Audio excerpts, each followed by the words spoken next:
Elena Rosewood had always believed that her greatest challenge would be managing the household staff at Willowbrook Manor, not discovering a mystery that would shake the very foundations of everything she thought she knew about her employer's family. As the head housekeeper for the wealthy Blackthorne family, she prided herself on maintaining order in the sprawling estate that had stood majestically in the English countryside for over 3 centuries. The autumn morning started like any other, with Elena making her rounds through the manor's 47 rooms, ensuring everything was perfect before the family returned from their month-long vacation in Switzerland. Mrs. Victoria Blackthorne was particularly demanding about cleanliness, and Elena had learned over her 5 years of service that even the smallest oversight could result in a stern lecture about maintaining the family's reputation. As Elena climbed the grand marble staircase to the 3rd floor, where the family's private quarters were located, she noticed something unusual. The heavy oak door to young Miss Isabella Blackthorne's bedroom was slightly ajar, which was odd because Elena distinctly remembered locking all the family rooms before their departure. Isabella, the Blackthorne's 16-year-old daughter, was known for her rebellious spirit and artistic temperament, but she had definitely traveled with her parents to Switzerland. Elena approached the door cautiously, her practical black shoes making soft sounds on the Persian carpet that ran the length of the hallway. The morning light streaming through the tall windows cast long shadows, creating an almost ethereal atmosphere in the usually bustling manor. As she pushed the door open wider, Elena's breath caught in her throat. The room was in complete disarray. Isabella's usually pristine bedroom looked as though a tornado had swept through it. Drawers were pulled open, their contents scattered across the hardwood floor. The ornate vanity mirror was cracked down the middle, reflecting Elena's shocked face in distorted fragments. Books from Isabella's extensive collection lay open and torn, their pages creating a carpet of literary chaos. But what made Elena's heart race wasn't just the destruction, it was what she found on Isabella's bed. The white cotton sheets were stained with what appeared to be blood, dark crimson patches that had dried into the fabric. Elena's trained eye immediately assessed the situation. This wasn't a small cut or minor accident. The amount of blood suggested something far more serious had occurred. Elena's mind raced as she tried to make sense of the scene before her. The Blackthornes had been gone for 4 weeks, and she had personally supervised the cleaning and preparation of all the rooms before their departure. Every door had been locked, every window secured. The manor's security system was state-of-the-art, installed just 2 years ago after a series of break-ins in the neighboring estates. She carefully examined the room without disturbing anything, her housekeeper's instincts taking over despite her growing alarm. The bloodstains were concentrated in the center of the bed, with smaller droplets leading toward the window. Elena noticed that the window latch was broken, hanging loosely from its frame. The heavy curtains moved slightly in the breeze, indicating that the window had been open for some time. As Elena stood in the doorway, trying to process what she was seeing, she heard footsteps in the hallway behind her. She turned quickly to see Marcus Webb, the manor's head of security, approaching with his usual measured stride. Marcus was a former police officer who had worked for the Blackthornes for over a decade. His weathered face and steel-gray eyes had seen their share of unusual situations, but Elena could tell from his expression that he was as puzzled as she was. "Elena, I saw you up here and thought I should check," Marcus said, his deep voice echoing slightly in the high-ceilinged hallway. "Is everything all right? You look pale." Without saying a word, Elena stepped aside and gestured toward Isabella's room. Marcus's trained eyes immediately took in the scene, his expression growing increasingly serious as he noticed the blood-stained sheets and the general destruction. He pulled out his phone and took several photographs before either of them moved any closer to the bed. "This is definitely not normal wear and tear," Marcus muttered, his professional demeanor taking over. "Elena, when was the last time you were in this room?" Elena racked her brain, trying to remember every detail of her pre-departure routine. It was the day before the family left for Switzerland, so that would be exactly 4 weeks and 2 days ago. "I supervised the deep cleaning of all the family quarters personally. Isabella's room was spotless when I locked it." Marcus nodded grimly as he examined the broken window latch more closely. "Someone definitely entered through this window, but whether they left the same way is unclear. The question is, was Isabella here when it happened, or did someone use her room for something else entirely?" The possibility that Isabella might have been injured or worse sent a chill down Elena's spine. She had watched the young woman grow up over the past 5 years, had seen her transform from a carefree 11-year-old into a thoughtful, if sometimes troubled, teenager. Isabella was passionate about art and literature, often spending hours in her room painting or writing in the leather-bound journal she carried everywhere. Elena remembered the last conversation she had with Isabella before the family's departure. The young woman had seemed unusually quiet, almost melancholy. When Elena had asked if she was looking forward to the Swiss vacation, Isabella had simply shrugged and said, "Sometimes getting away isn't really getting away, you know?" At the time, Elena had attributed it to typical teenage moodiness, but now she wondered if there had been something more significant troubling the girl. Marcus was now examining the scattered books and papers on the floor, careful not to disturb anything that might be evidence. "Elena, I need you to think carefully. Has anything else seemed unusual around the manor recently? Any strange visitors, unusual phone calls, staff members acting differently?" Elena considered the question seriously. The Blackthorn estate employed 12 full-time staff members, including gardeners, kitchen staff, maintenance workers, and security personnel.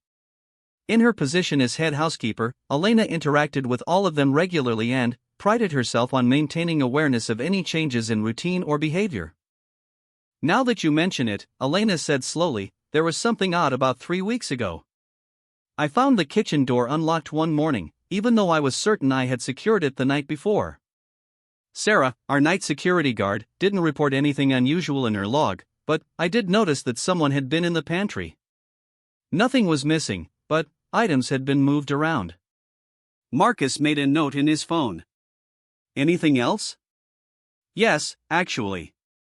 Last week, Mrs. Patterson, our cook, mentioned that she thought she heard piano music coming from the music room late one night. But that's impossible because the room has been closed since the family left, and I have the only key." The music room was Isabella's favorite place in the entire manor. The young woman was an accomplished pianist, and Elena had often found her there in the evenings, playing complex pieces that filled the house with beautiful melodies. The idea that someone might have been using Isabella's sanctuary without permission made Elena feel sick to her stomach. Marcus stood up from his examination of the floor and looked directly at Elena. "I think we need to contact the family immediately.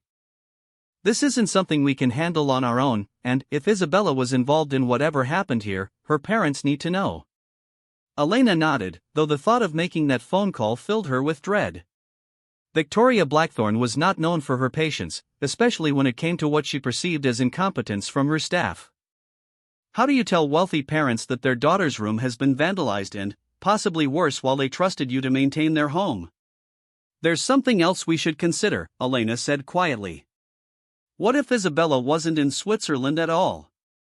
What if something happened to prevent her from leaving with her parents, and she's been here this whole time?" The possibility hung in the air between them like a dark cloud. If Isabella had been at the manor for the past month without anyone knowing, where had she been hiding? And, more importantly, what had happened to cause the bloodstains on her bed? Marcus checked his watch. It's still early morning in Switzerland. The family is probably at breakfast. We should call within the hour if we want to reach them at a reasonable time. Elena felt the weight of responsibility settling on her shoulders like a heavy blanket. In 5 years of service, she had never faced a situation like this. The Blackthorn family trusted her completely with their home and their private affairs. Now she was about to deliver news that would shatter their vacation and, possibly, their peace of mind forever. As they prepared to leave Isabella's room, Elena noticed something that had escaped her attention earlier. On the nightstand beside the bed, partially hidden under a torn book, was Isabella's leather journal. Elena had seen the girl writing in it countless times, but she had never presumed to read it. Now, given the circumstances, she wondered if it might contain clues about what had happened. "Marcus, look at this," Elena said, pointing to the journal without touching it. Marcus nodded. "We should leave everything exactly as it is until we speak with the family and, possibly, the authorities. This could be a crime scene, and we don't want to compromise any evidence." The word crime scene hit Elena like a physical blow. Until that moment, she had been hoping for a rational explanation, some misunderstanding that could be cleared up with a simple phone call. But Marcus's professional assessment made the situation terrifyingly real. As they left Isabella's room and locked the door behind them, Elena couldn't shake the feeling that this was only the beginning. The bloodstains, the destroyed room, the mysterious sounds in the night, all of it pointed to something far more sinister than a simple break-in or teenage rebellion. The morning sun was now fully illuminating the manor's grand hallways, but Elena felt as though a shadow had fallen over Willowbrook. Whatever had happened in Isabella's room had changed everything, and she had the sinking feeling that nothing would ever be the same again. Part 2. The phone call to Switzerland proved to be even more devastating than Elena had anticipated. Victoria Blackthorne's scream echoed through the international connection with such intensity that Elena had to hold the phone away from her ear.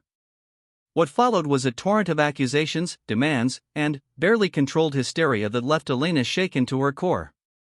How could this happen? Victoria's voice cracked with a mixture of rage and terror. You were supposed to protect our home, our daughter's sanctuary. Isabella treasures that room above all else, and now you're telling me it's been destroyed? Elena tried to explain the security measures that had been in place, the locked doors, the functional alarm system, but Victoria's panic made rational conversation nearly impossible. In the background, Elena could hear Mr. Charles Blackthorne's deeper voice asking urgent questions, though his words were too muffled to understand clearly. Mrs. Blackthorne, please listen carefully, Elena said, forcing her voice to remain calm and professional despite her racing heart. We need to know with absolute certainty, is Isabella with you in Switzerland right now? The silence that followed lasted so long that Elena wondered if the connection had been lost. When Victoria finally spoke again, her voice was barely a whisper. She's sleeping in the room next to ours. She had a headache last night after we returned from dinner in town. But, let me check. Elena heard footsteps, a door opening, muffled conversation, and then, a sound that chilled her to the bone. Victoria's sob of relief mixed with confusion. She's here, she's safe, but, Elena, she looks terrible. She's pale and thin, and there are bandages on her arms. The revelation hit Elena like a physical blow. Isabella was safe in Switzerland, but the evidence in her room suggested that something traumatic had definitely occurred. The timeline didn't make sense. If Isabella had been with her parents for the entire month, who had been in her room? And why did the young woman have bandages on her arms? Charles Blackthorne took the phone from his wife, his usually commanding voice tight with worry. Elena, we're flying back immediately. I want the entire house sealed off except for essential areas. No one goes into Isabella's room until we arrive with proper investigators. And I want a complete report on everyone who has had access to the manor during our absence. Elena assured him that she would follow his instructions precisely, but, as she hung up the phone, she realized that the mystery had only deepened. If Isabella had been in Switzerland the entire time, then, who had bled in her bed?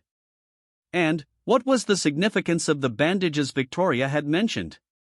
Marcus had been listening to Elena's side of the conversation, and his expression grew increasingly grim as she relayed the details. This changes everything, he said, running a hand through his graying hair.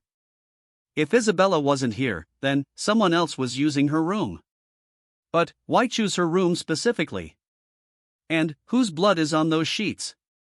Elena spent the next several hours creating a comprehensive list of every person who had access to the manor during the Blackthorne family's absence. The list was longer than she had initially realized, including delivery personnel, maintenance contractors, and several temporary cleaning staff who had been brought in for the quarterly deep cleaning of the manor's extensive library. As she reviewed the personnel records, one name stood out: David Chen, a temporary maintenance worker who had been hired to repair some of the manor's antique fixtures. According to his file, David was 22 years old, recently graduated from art school, and had been recommended by the company that regularly serviced the Blackthorne estate. Elena remembered him as quiet and polite, with an obvious appreciation for the manor's artwork and historical significance. But what made David's name particularly interesting was the timing of his work. According to Elena's careful records, he had been scheduled to repair the lock mechanism on several third-floor windows, including the one in Isabella's room. His work had been completed just 3 days before Elena discovered the break-in. Elena shared her findings with Marcus, who immediately began making phone calls to track down David's current whereabouts. What they discovered was troubling. David Chen had not returned to his apartment since completing his work at Willowbrook Manor, and his employer had not heard from him in over 2 weeks. "This is becoming a missing person case," Marcus said grimly as he ended his call with the local police. "David Chen seems to have vanished, and now we have evidence of someone being seriously injured or worse in Isabella's room. The authorities are sending a forensic team this afternoon." Elena felt a chill run down her spine as she considered the implications. Had David Chen been the person bleeding in Isabella's room? If so, what had happened to him? And why hadn't anyone reported him missing earlier? As the afternoon progressed, Willowbrook Manor was transformed into something resembling a crime scene from a television show. Forensic specialists in white protective suits carefully documented every aspect of Isabella's room, collecting samples of blood, fingerprints, and DNA evidence. Elena watched from the hallway, feeling like an intruder in the home she had lovingly maintained for 5 years. Detective Sarah Morrison, a sharp-eyed woman in her early 40s, interviewed Elena extensively about the discovery and the events leading up to it. Elena found herself remembering details she hadn't initially considered significant: the way David Chen had lingered in Isabella's room longer than necessary while repairing the window, his questions about Isabella's artwork, and his obvious fascination with the girl's extensive collection of art books and journals. "Did you notice any inappropriate interest in Miss Blackthorne specifically?" Detective Morrison asked, her pen poised over her notepad. Elena considered the question carefully. He did ask about her artwork. Isabella is quite talented, and several of her paintings hang in the room. David seemed genuinely impressed by her skill level and asked how long she had been painting. "At the time, I thought it was professional interest." He was an art school graduate himself. "Did he ask any personal questions about Miss Blackthorne? Her schedule, her friends, her habits?" "Now that you mention it, yes. He asked when the family would be returning from vacation. I told him it would be at least a month, maybe longer if they decided to extend their trip." Detective Morrison made several notes. So he knew the family would be away for an extended period, and he had detailed knowledge of the layout of Miss Blackthorne's room. Elena nodded, feeling sick as she realized how she might have inadvertently provided David with the information he needed to plan whatever had happened in Isabella's room. Her trust in the young man's professional demeanor had blinded her to the possibility of ulterior motives. The forensic team worked until late evening, carefully documenting every aspect of the crime scene. The blood evidence was extensive enough to suggest serious injury, but there was no body and no clear indication of what had actually occurred. The broken mirror and scattered belongings suggested a struggle, but the blood pattern was concentrated on the bed rather than spread throughout the room. As darkness fell over Willowbrook Manor, Elena found herself unable to concentrate on her usual evening duties. She kept returning to her memories of David Chen, trying to identify warning signs she might have missed. He had been punctual, respectful, and genuinely knowledgeable about art and antique restoration. Nothing in his demeanor had suggested the capacity for violence or obsession. Marcus found Elena in the kitchen late that evening, staring at her untouched cup of tea.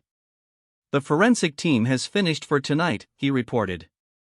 "They'll be back tomorrow to continue processing the scene. Detective Morrison wants to interview the rest of the staff first thing in the morning." Elena nodded absently, her mind still racing with questions and possibilities. "Marcus, what if we're wrong about David? What if he was the victim rather than the perpetrator? What if someone else was using Isabella's room and David discovered them?" Marcus sat down across from Elena, his expression thoughtful. "It's possible, but then we'd have to explain why David disappeared and why no one reported him missing. His employer seems to think he just moved on to another job without notice, which apparently isn't unusual in his line of work. But his personal belongings were still in his apartment," Elena pointed out. "People don't usually leave everything behind when they voluntarily disappear." The conversation was interrupted by the sound of car doors slamming in the manor's circular driveway. Elena looked at the kitchen clock and realized it was past midnight. Through the window, she could see the headlights of a taxi pulling away, and 2 figures walking toward the front entrance. The Blackthorns, Elena whispered, her heart sinking. They said they would fly back immediately, but I didn't expect them until tomorrow. Elena hurried to the front door, smoothing her hair and trying to compose herself for what she knew would be a difficult reunion. Victoria Blackthorn looked haggard and exhausted, her usually perfect appearance disheveled from the long journey. Charles Blackthorn's face was set in grim lines, and Elena could see the worry and anger burning in his eyes. But it was Isabella who shocked Elena the most. The vibrant, artistic young woman she remembered had been replaced by a pale, fragile-looking girl who seemed to have aged years in the space of a month. Isabella's arms were indeed wrapped in white bandages from her wrists to her elbows, and she moved with the careful, measured steps of someone recovering from serious injury. "Elena," Victoria said, her voice hoarse with exhaustion and emotion. "We need to see her room. We need to understand what happened." Elena glanced toward the staircase, knowing that Isabella's room was still officially a crime scene. "Mrs. Blackthorn, the police have asked that no one enter the room until they've completed their investigation. The forensic team will be back tomorrow morning." Charles Blackthorn's jaw tightened. "This is our home, Elena. Our daughter's room. We have a right to see what happened." "Of course, sir, but Detective Morrison specifically requested." "I don't care what some detective requested," Charles interrupted, his composure finally cracking. "Someone violated our home, possibly hurt or killed someone in our daughter's bed, and you expect us to wait for permission to see our own property?" Elena had never seen Charles Blackthorn lose his temper, and the display was both frightening and heartbreaking. She could see the fear beneath his anger, the desperate need to understand what had threatened his family's sanctuary. Isabella spoke for the first time since entering the manor, her voice barely above a whisper. "I want to see it too. I need to know what they did to my room." The pain in Isabella's voice cut through Elena's professional training like a knife. Despite the police instructions and her own better judgment, Elena found herself nodding. "Very well, but we can only look. We cannot disturb anything." As the family climbed the grand staircase toward Isabella's room, Elena wondered if she was making a terrible mistake. But she also knew that the Blackthorns needed to see the reality of what had happened in their home. The truth, however painful, was preferable to the terrible possibilities their imaginations were creating. At the door to Isabella's room, Elena hesitated one final time. "Please prepare yourselves. It's very disturbing." But nothing could have prepared the Blackthorn family for what they saw when Elena unlocked the door. Victoria's immediate scream of anguish echoed through the manor, while Charles stood frozen in shock. Isabella, however, reacted in a way that surprised everyone. "My journal," she whispered, moving toward the nightstand before Elena could stop her. "They touched my journal." "Isabella, don't," Elena began, but the young woman was already reaching for the leather-bound book that had been partially hidden under the torn pages of her art books. As Isabella picked up the journal, several loose pages fell to the floor, revealing handwriting that wasn't her own. Elena caught a glimpse of words that made her blood run cold. "She will understand soon enough. The art of pain is more beautiful than she knows." The mystery of what had happened in Isabella's room was far from over.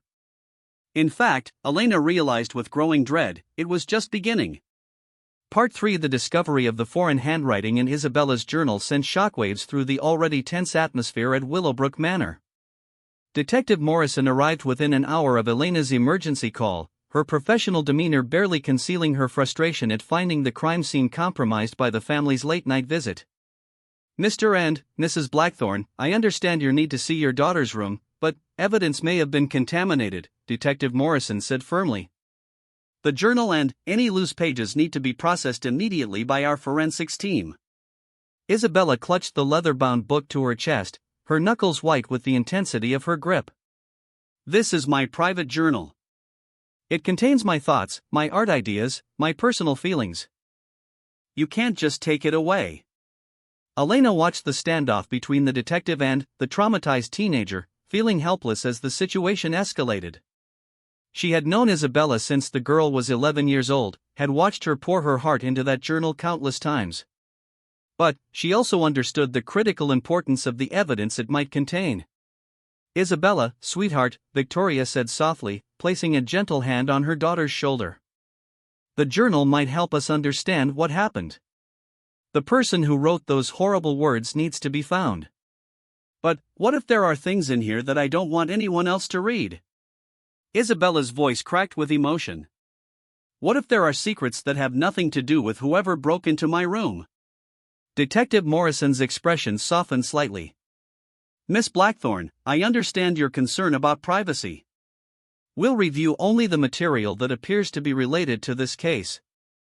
Your personal writings will be kept confidential unless they directly pertain to the investigation. Reluctantly, Isabella handed over the journal, but Elena could see the tears streaming down the young woman's face. In that moment, Elena realized there was much more to Isabella's distress than simple invasion of privacy. The girl was terrified, and not just because of the break-in. After the detective and forensics team had collected the additional evidence and left, the Blackthorne family gathered in the library, a comfortable room filled with leather-bound books and antique furniture that had always served as their informal meeting place. Elena served tea and small sandwiches, though no one seemed to have much appetite. Charles Blackthorne sat behind the massive oak desk that had belonged to his grandfather, his hands steepled as he tried to process everything that had happened. Isabella, I need you to tell us about the bandages on your arms. Your mother mentioned them during our phone call, but we haven't talked about what happened. Isabella pulled her sleeves down self-consciously, hiding the white bandages from view. It's not important right now. We should focus on finding out who was in my room. Isabella Rose Blackthorne, Victoria said in the tone that indicated serious parental authority was about to be exercised. Your arms were fine when we left for Switzerland a month ago. Now you're wrapped in bandages, you've lost weight, and you look like you haven't slept properly in weeks. Everything is important right now. Elena tried to make herself inconspicuous in the corner of the room, but she couldn't help being concerned about Isabella's obvious distress. The young woman had always been thin, but now she appeared almost gaunt. Her usually vibrant brown eyes were dull and surrounded by dark circles, and her hands shook slightly as she reached for her teacup. I had an accident in Switzerland, Isabella said finally, her voice barely audible. I was hiking alone near the hotel, and I fell down a rocky slope. The cuts on my arms were quite deep, and they required stitches. The doctor said I was lucky it wasn't worse. Charles frowned. You never mentioned going hiking alone. In fact, you specifically told us you weren't interested in any of the outdoor activities the hotel offered. I changed my mind. I needed some time to think, to be by myself. You and Mother were always busy with your business calls and meetings. I felt like I was invisible anyway, so I decided to explore on my own. Elena noticed that Isabella wouldn't make eye contact with her parents as she explained about the hiking accident. In 5 years of knowing the girl, Elena had learned to recognize when Isabella was not being entirely truthful. The young woman had a habit of touching her left earring when she was nervous or hiding something, and her fingers were currently twisted around the small silver stud. Victoria leaned forward in her chair, her maternal instincts clearly activated. Isabella, sweetheart, if you were feeling ignored or lonely, you should have talked to us. We could have planned activities together, or arranged for you to have some friends join us for part of the vacation. It doesn't matter now, Isabella said, standing up abruptly. I'm tired, and I want to go to bed. Can I use one of the guest rooms tonight? I don't think I can sleep knowing that someone did those things in my room. Charles nodded understandingly. Of course. Elena, please prepare the blue guest room for Isabella. And make sure the security system is set to its highest level tonight. As Elena walked Isabella to the guest room, she couldn't shake the feeling that the young woman was carrying a burden far heavier than a simple hiking accident would explain. Isabella had always been open with Elena, often confiding her teenage troubles and concerns. This new secretiveness was completely out of character. Isabella, Elena said gently as they reached the guest room door, if you need to talk about anything at all, you know you can trust me, don't you? Isabella looked at Elena with eyes that seemed much older than her 16 years. Sometimes talking about things makes them more real, Elena. Sometimes it's better to just try to forget. Elena prepared the guest room with extra care, ensuring that Isabella would be as comfortable as possible. She added extra blankets, placed a selection of Isabella's favorite books on the nightstand, and made sure the room's private bathroom was stocked with all the necessities. But, as she worked, Elena's mind kept returning to the conversation in the library. The timing bothered her. Isabella claimed to have had a hiking accident in Switzerland, but the blood in her room suggested that someone had been seriously injured at Willowbrook Manor. Was it possible that Isabella's accident and the break-in were connected in some way? It seemed impossible, but Elena had learned over the years that truth was often stranger than fiction. The next morning brought new revelations that shattered Elena's assumptions even further. Detective Morrison arrived early with preliminary results from the forensic analysis of Isabella's journal and the crime scene. "We've made some progress," the detective announced as the family gathered once again in the library. "The blood analysis confirms that at least 2 different people bled in Miss Blackthorne's room. We also found fingerprints that don't match any of the family members or household staff." Elena felt her heart rate accelerate. 2 different people meant that whatever had happened in Isabella's room was even more complex than they had imagined. "The handwriting analysis of the journal entries is also revealing," Detective Morrison continued. "The foreign entries appear to have been written by 2 different individuals, both using Isabella's journal to communicate with each other." Victoria gasped. "You mean someone was using our daughter's private journal as a way to pass messages?" "It appears so.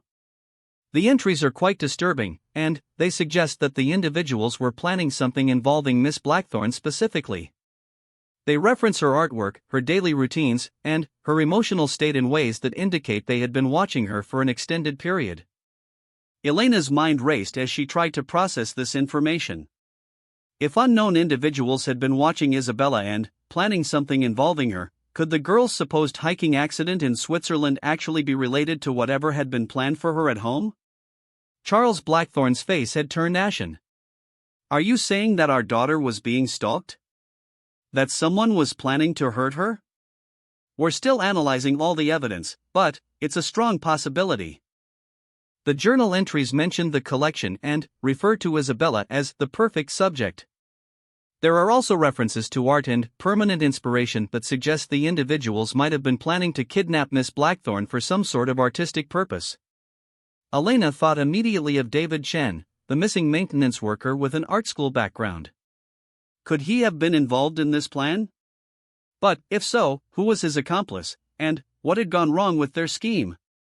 Isabella, who had been sitting silently throughout the detective's briefing, suddenly stood up. "I need to tell you something," she said, her voice shaking. The hiking accident in Switzerland wasn't an accident. The room fell silent as everyone turned to look at the young woman. Elena could see that Isabella was fighting back tears, her entire body trembling with the effort of containing her emotions.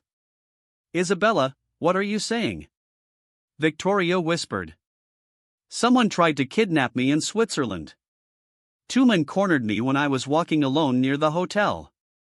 They said they had been waiting for the perfect opportunity, that they had followed us from England.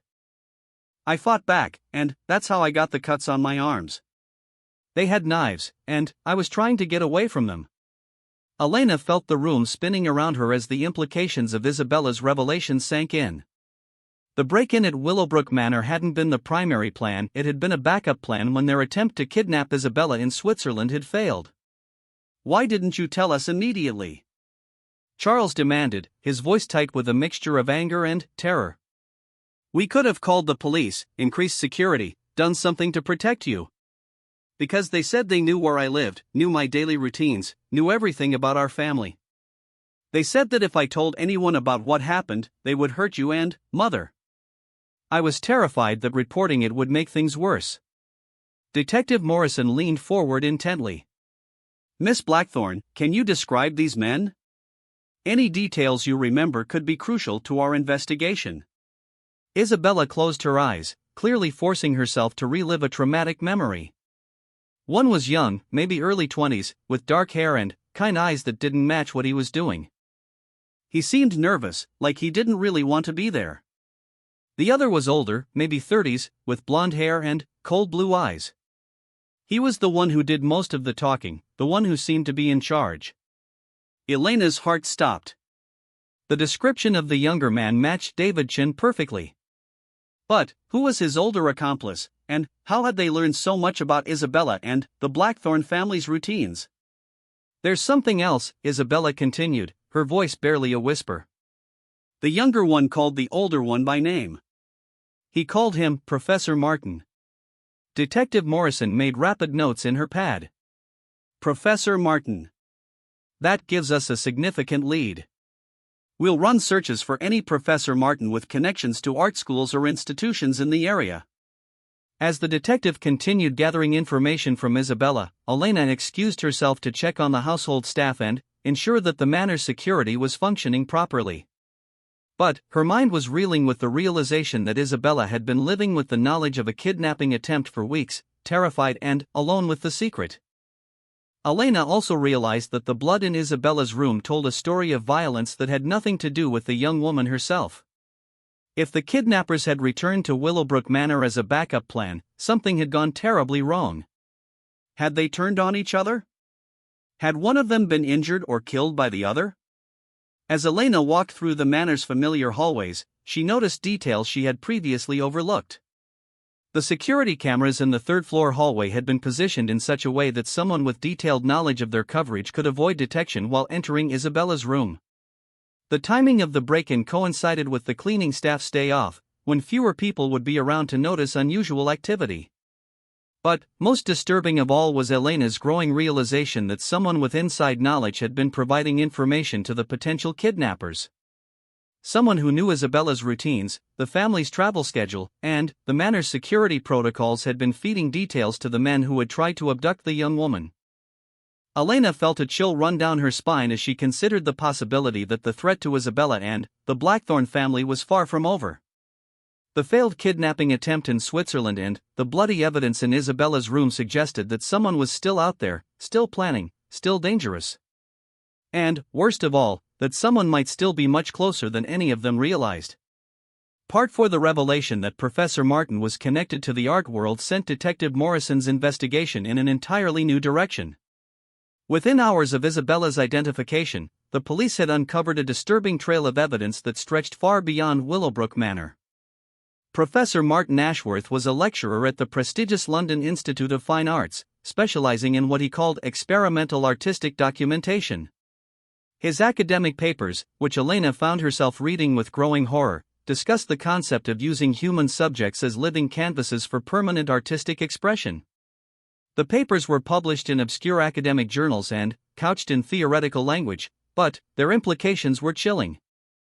Detective Morrison gathered the Blackthorn family and Elena in the library to share her findings.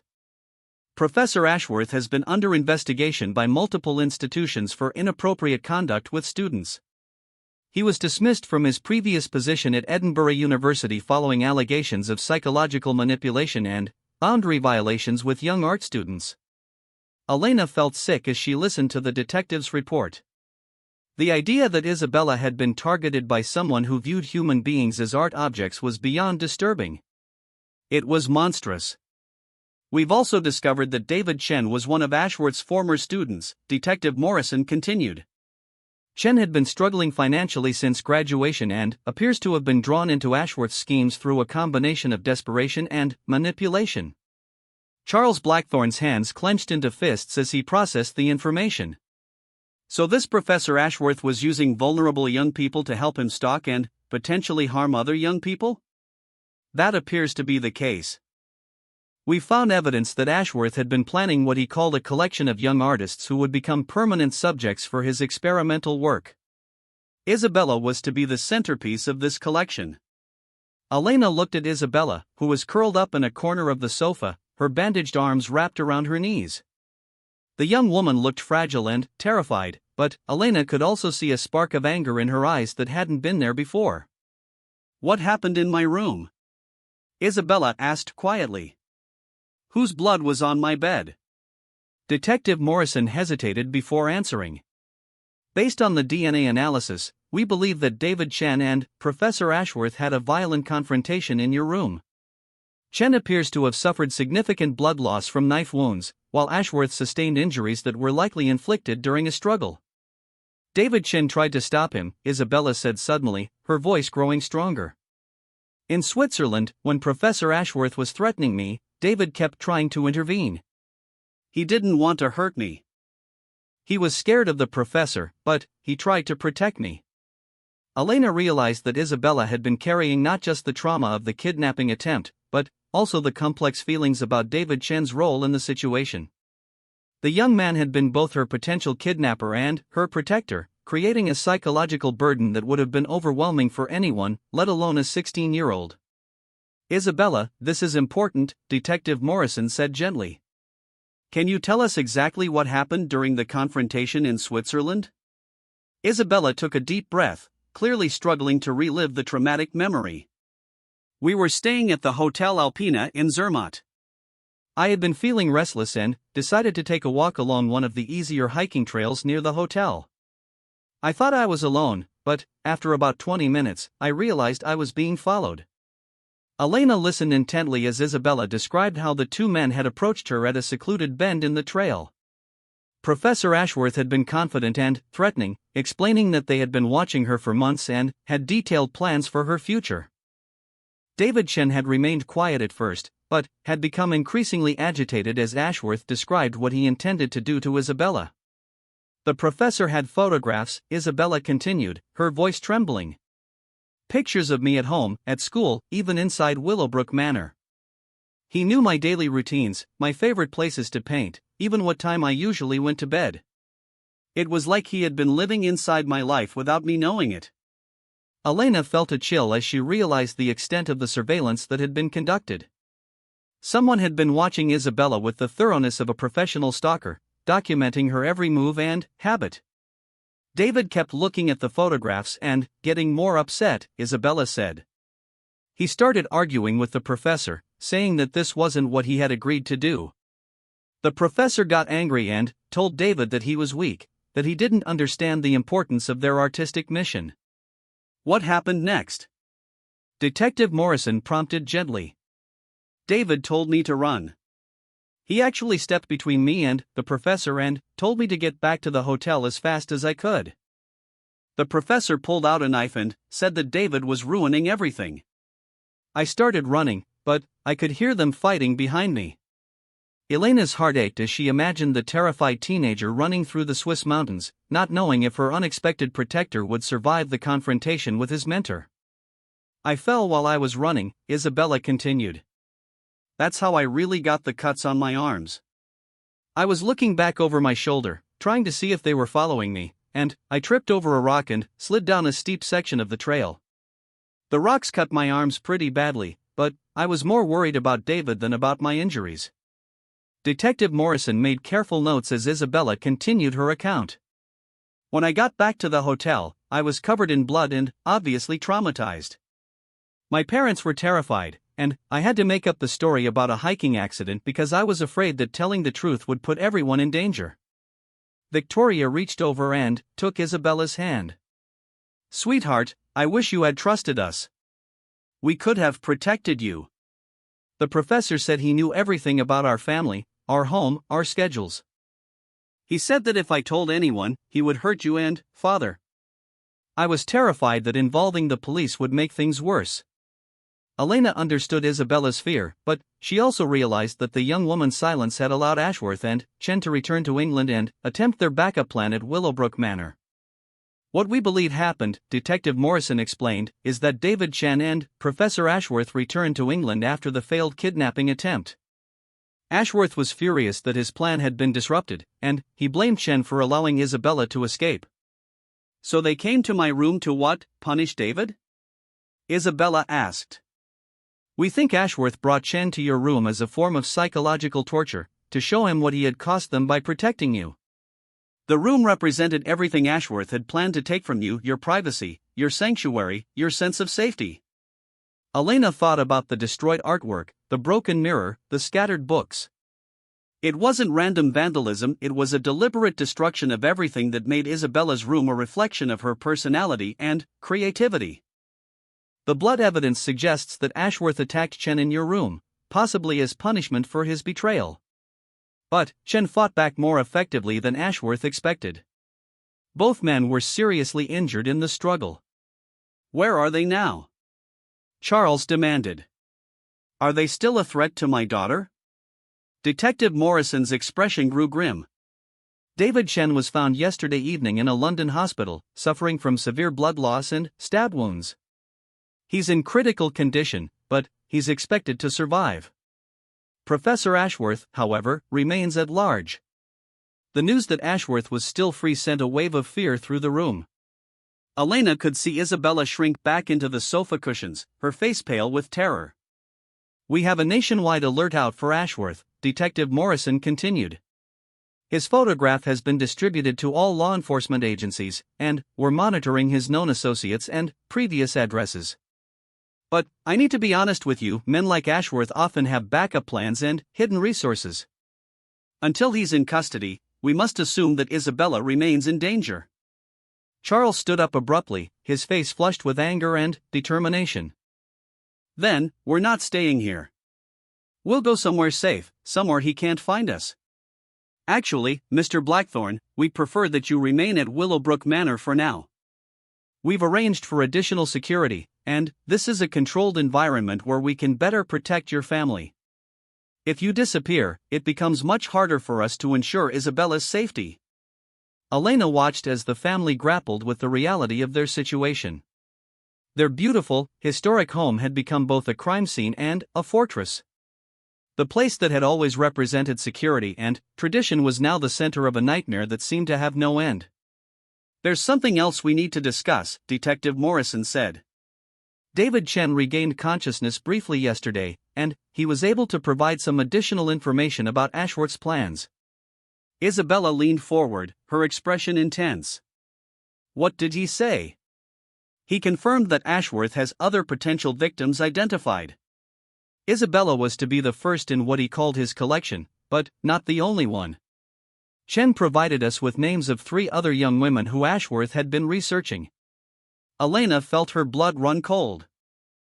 The scope of Ashworth's plans was far greater than any of them had imagined. He wasn't just obsessed with Isabella, he was building an entire catalog of potential victims. Chen also said that Ashworth had been planning this for over 2 years. He had detailed files on each of his intended victims, including their family backgrounds, daily routines, psychological profiles, and what he called their artistic potential. Isabella was crying now, overwhelmed by the realization that she had been unknowingly studied and stalked for such an extended period. Elena moved to sit beside her, offering what comfort she could to the traumatized young woman. We're going to catch him, Detective Morrison said firmly. Chen's information has given us significant leads, and we're coordinating with multiple agencies to track Ashworth down. But, until then, we need everyone to remain vigilant and follow the security protocols we've established. As Detective Morrison left to continue her investigation, Elena found herself alone with the Blackthorne family in the library that had always been their sanctuary. The room felt different now, shadowed by the knowledge of the evil that had targeted their daughter.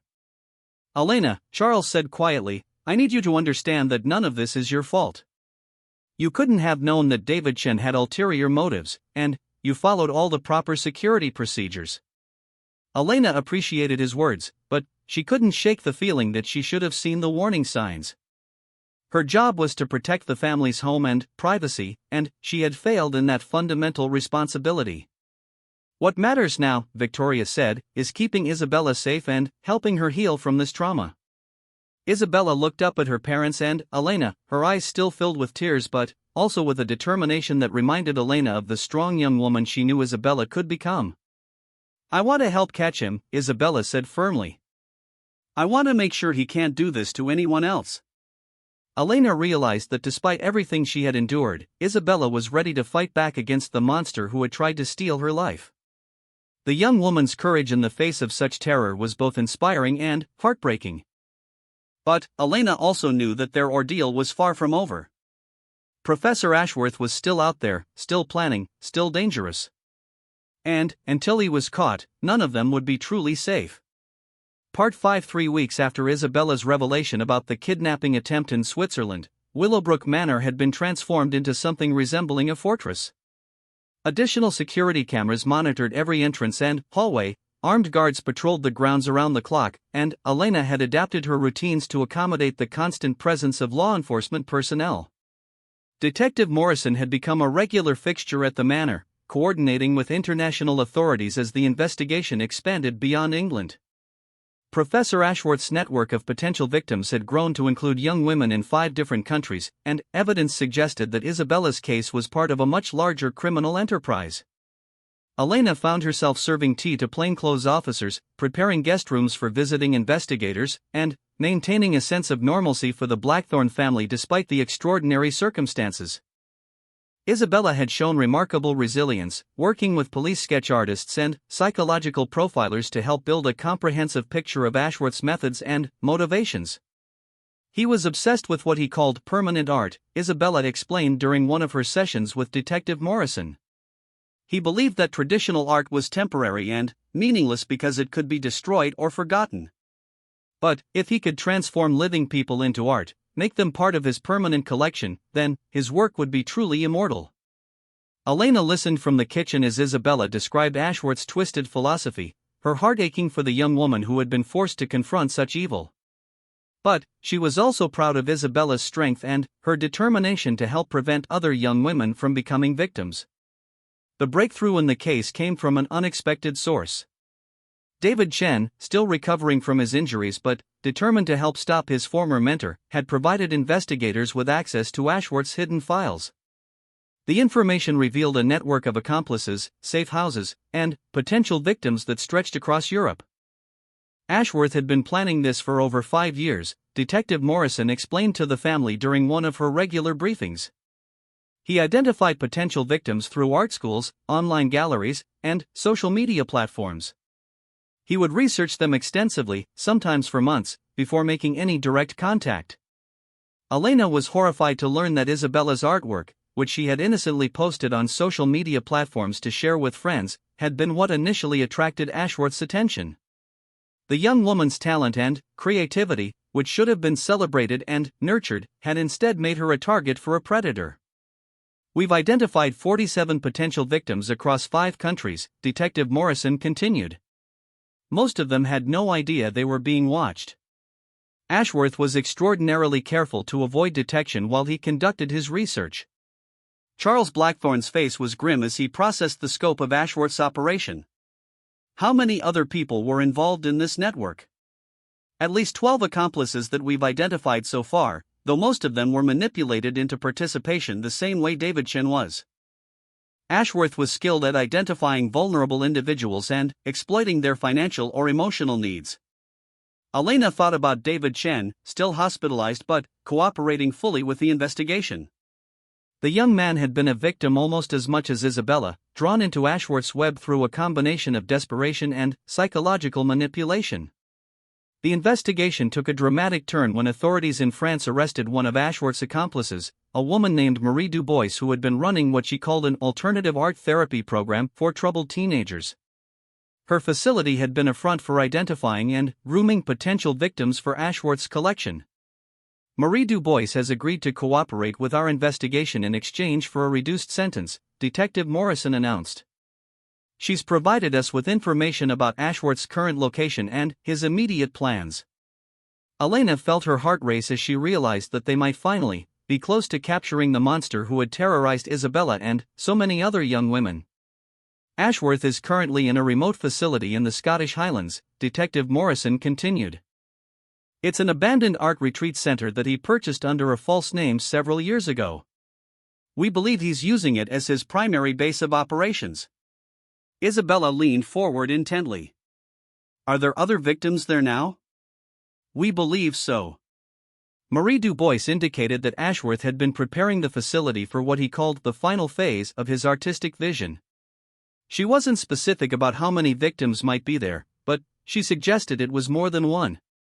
Elena saw the determination flash in Isabella's eyes and immediately recognized the look.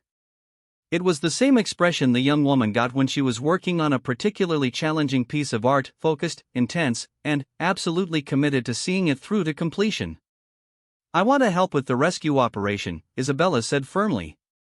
"Absolutely not," Victoria said immediately, her maternal instincts fully activated.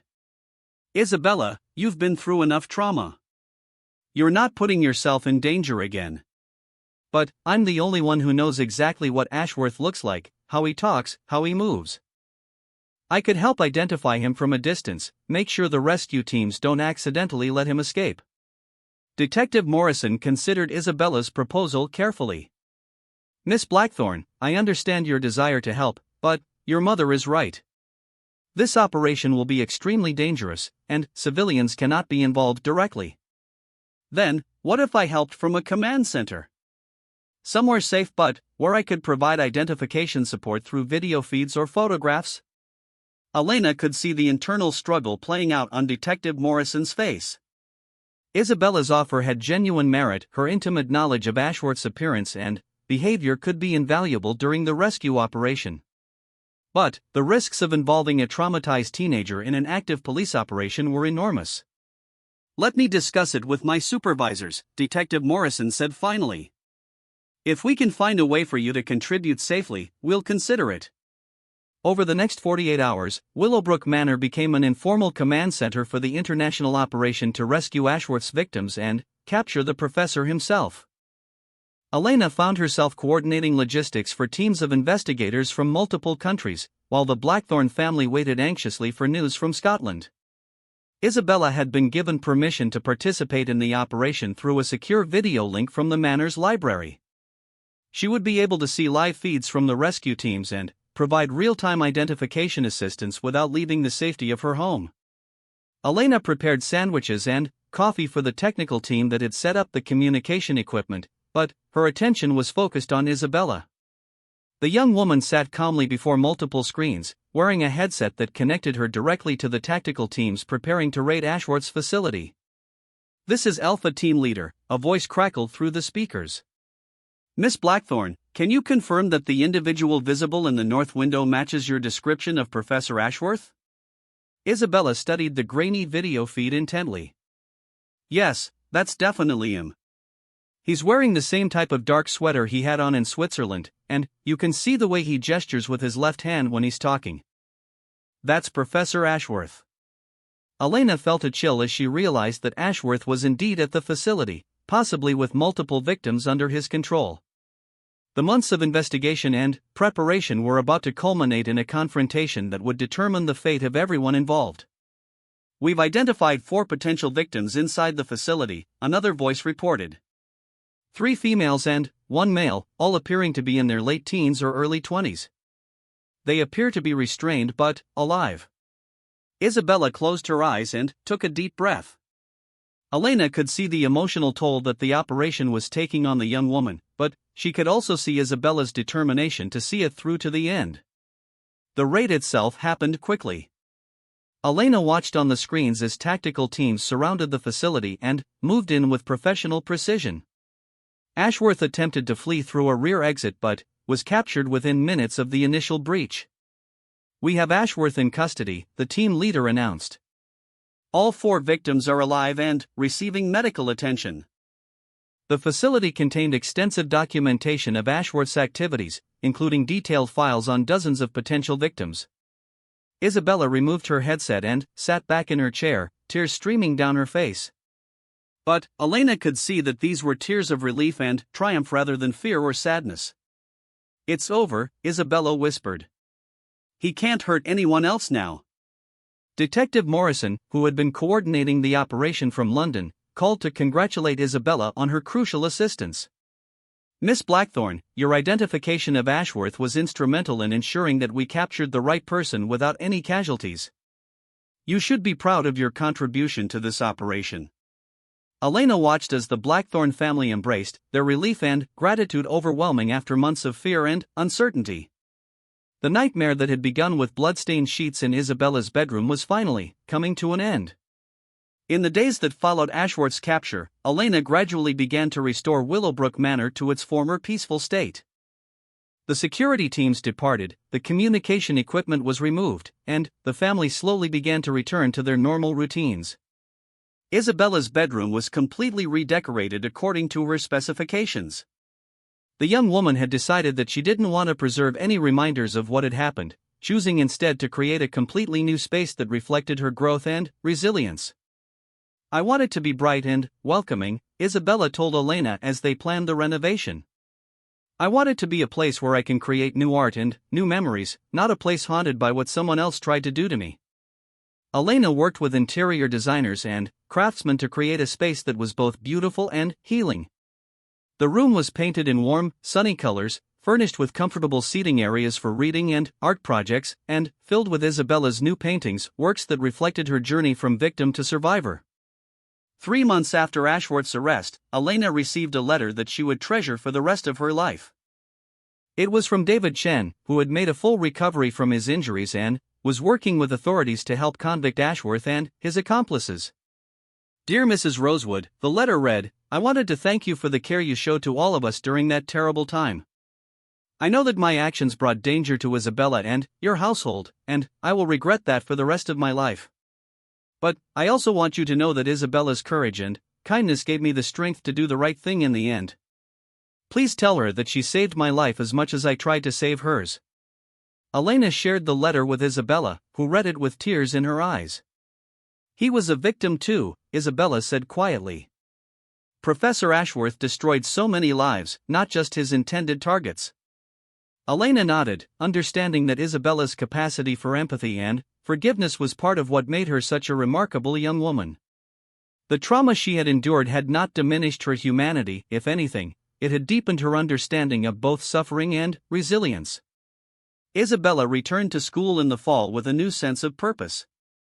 She began volunteering with organizations that helped young people escape dangerous situations, and her artwork increasingly reflected themes of healing and empowerment. Elena watched with pride as the young woman transformed her trauma into a force for positive change in the world. Willowbrook Manor slowly returned to its peaceful rhythms, but Elena knew that none of them would ever forget the lessons they had learned during those terrible months. The importance of vigilance, the power of courage, and the resilience of the human spirit had all been demonstrated in ways that would stay with them forever. As Elena went about her daily duties, maintaining the beautiful historic home that had weathered yet another crisis, she often thought about the thin line between safety and danger, between normalcy and nightmare. But she also thought about Isabella's strength, David Chen's redemption, and the dedication of people like Detective Morrison who worked tirelessly to protect the innocent. The blood-stained sheets that had started their ordeal had been replaced by new linens, fresh and clean and full of possibility. Isabella's room was once again a sanctuary, but now it was a sanctuary earned through courage and defended by wisdom. Elena knew that her role as protector of the Blackthorn family had evolved into something deeper and more meaningful. She was not just a housekeeper maintaining a beautiful home; she was a guardian of the people who made that home a place of love, creativity, and hope. And, in the end, Elena realized that was the most important job anyone could have.